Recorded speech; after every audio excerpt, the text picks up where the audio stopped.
तुम्ही कधी ब्रेडची रसमलाई बनवली आहे का? ते म्हणजे कशी? चला सांगते. दूध गरम झालं की त्यात आवडीप्रमाणे साखर, ड्रायफ्रूटचे काप, केशरचं दूध, थोडीशी हळद घालून एकत्र मिक्स करायचं आणि उकळी आणून ह्याची दाटसर अशी रबडी तयार करून घ्यायची.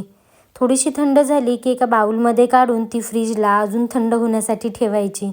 एका मिक्सी जारमध्ये काजू, पिस्ते, थोडीशी साखर, दूध पावडर, ब्रेडच्या कडा, विलायची पावडर, खायचा हिरवा रंग आणि थंड झालेली रबडी घालून मिक्सरला फिरून घ्यायचं. हे सर्व मिश्रण एका बाउलमध्ये काढून एकत्र मिक्स करून याचे गोळे करून घ्यायचे आणि थंड रबडीमध्ये ब्रेड दोन्ही साईडला बुडवून घ्यायचा आणि ड्रायफ्रूटचे गोळे या ब्रेडला कोट करून घ्यायचे.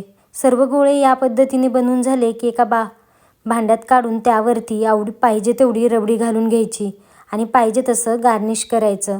मग काय, तयार झाली ही आपली